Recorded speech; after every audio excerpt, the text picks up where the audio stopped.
Equities में direct investment करने से एक बेटर ऑप्शन है कि हम म्यूचुअल फंड के थ्रू इन्वेस्ट करें। इससे हमें एक ग्रुप ऑफ स्टॉक मिल जाता है जिसके कारण अच्छा डाइवर्सिफिकेशन भी मिल सकता है।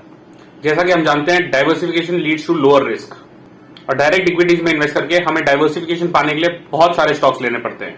इसका मतलब उतना ही ज्यादा रिसर्च, उतना ही ज्यादा ट्रैकिंग। लेकिन अगर म्यूचुअल फंड में भी इन्वेस्ट करना चाहें तो बहुत सारी कैटेगरीज हैं, जैसे कि large cap, mid cap, small cap और बहुत सारी और। तो इन्वेस्टर्स को हमेशा ये कंफ्यूजन रहती है कि कौन सी कैटेगरी उनके लिए सही है। वेल, ऐसे इन्वेस्टर्स के लिए जो कि डाइवर्सिफिकेशन ढूंढ रहे हैं और साथ ही साथ शायद नए इन्वेस्टर्स भी हैं, उनके लिए एक बहुत ही अच्छी कैटेगरी है। ये है फ्लेक्सी कैप फंड्स की। फ्लेक्सी कैप फंड्स अपने assets across market capitalisation invest कर सकता है, यानी लार्ज कैप में, मिड कैप में और स्मॉल कैप में भी। इस फंड पर किसी तरह की सेक्टर रिस्ट्रिक्शन भी नहीं है, यानी ये किसी भी सेक्टर में अपने पैसे इन्वेस्ट कर सकता है। तो मिली ना सही डाइवर्सिफिकेशन। फ्लेक्सी कैप फंड्स बाकी सब म्यूचुअल फंड कैटेगरीज के मुकाबले ज्यादा डाइवर्सिफिकेशन देते हैं। ये मार्केट कंडीशंस के हिसाब से और अपनी इन्वेस्टमेंट स्ट्रैटेजी के हिसाब से डिसाइड कर सकते हैं कि कौन से मार्केट कैप में और कौन से सेक्टर में ज्यादा इन्वेस्ट करना है। इसकी वजह से जो इनमें रिटर्न जनरेटिंग पोटेंशियल है वो भी अच्छी होती है। निपॉन इंडिया म्यूचुअल फंड इसी कैटेगरी में अपने नए फंड का एनएफओ लेकर आया है, Nippon India flexi cap fund. आज के इस वीडियो में हम आपको Nippon India flexi cap fund की इन्वेस्टमेंट स्ट्रैटेजी के बारे में बताएंगे, इसके फीचर्स के बारे में बताएंगे और ये भी बताएंगे कि ये फंड आपके लिए सही है या नहीं। So do keep watching this video till the very and. अगर आप ऑलरेडी म्यूचुअल फंड में इन्वेस्ट नहीं कर रहे तो अभी हमारा ऐप जेड फंड डाउनलोड करें। This is India's only investment app जहां आप देश के टॉप फाइनेंशियल एक्सपर्ट से सलाह लेकर अपने इन्वेस्टमेंट्स कर सकते हैं। हमने ऐप का लिंक नीचे डिस्क्रिप्शन बॉक्स में दिया है। अभी स्क्रॉल डाउन करें और सब्सक्राइब बटन को क्लिक करें। हम आपके लिए ढेर सारी ऐसी इन्फॉर्मेटिव वीडियोस लेकर आते रहेंगे। मैं हूं गौरव सेठ और आप देख रहे हैं जेड फंड्स। जैसा मैंने अभी बताया, निपॉन इंडिया म्यूचुअल फंड अपने नए fund Nippon India flexi cap fund का एनएफओ लेकर आया है। इस फंड का एनएफओ 26 जुलाई से लेकर 9 अगस्त 2021 तक ओपन है। जैसा कि नाम से ही पता चलता है, ये फ्लेक्सी कैप फंड है। तो इस फंड के बारे में स्पेसिफिकली बात करने से पहले आइए एक बार ये देखते हैं कि फ्लेक्सी कैप फंड होता क्या है। Flexi cap funds equity funds की ही एक सब कैटेगरी है। ये ऐसे फंड्स है जो कि अपने एसेट्स को किसी भी मार्केट कैपिटलाइजेशन के स्टॉक्स में इन्वेस्ट कर सकते हैं, यानी कि लार्ज कैप, मिड कैप या फिर स्मॉल कैप भी। और साथ ही जैसे मैंने पहले भी बताया था, इन पर किसी तरह की सेक्टर रिस्ट्रिक्शन भी नहीं है, यानी अक्रॉस सेक्टर्स इन्वेस्ट कर सकते हैं। फंड मैनेजर अपने रिसर्च एंड एनालिसिस एंड अपनी इन्वेस्टमेंट स्ट्रैटेजी एंड ऑब्जेक्टिव के हिसाब से ये डिसाइड करते हैं कि कितना एलोकेट किस में करना है, क्योंकि ये फंड अपने पैसे किसी भी मार्केट कैप में या किसी भी सेक्टर के स्टॉक में इन्वेस्ट कर सकता है। तो ये अच्छी डाइवर्सिफिकेशन देता है। चलिए एक बार फ्लेक्सी कैप फंड्स के बेनिफिट्स को देखते हैं। क्योंकि ये funds across the market invest करते हैं तो इनको एक बहुत ही बड़ा यूनिवर्स मिल जाता है इन्वेस्टमेंट के लिए। Across the market cap invest करने की वजह से अच्छा डाइवर्सिफिकेशन भी देते हैं ये फंड्स। फ्लेक्सी कैप फंड्स एक डायनामिक अप्रोच रखते हैं।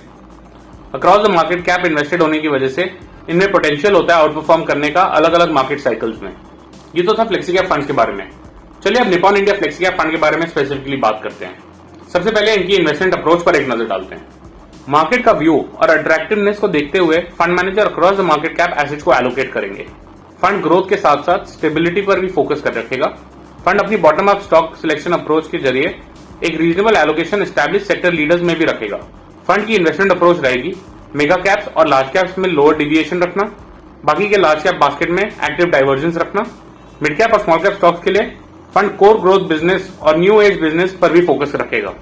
चलिए अब फंड की इन्वेस्टमेंट स्ट्रैटेजी को देखते हैं। फंडामेंटल्स, मैक्रोस और सेंटीमेंट फैक्टर्स की मदद से fund market cap allocation decide करेगा। फंड के पास फ्लेक्सिबिलिटी रहेगी across the market cap invest करने की, जो कि फंड को मार्केट ट्रेंड्स कैप्चर करने में हेल्प करेगा।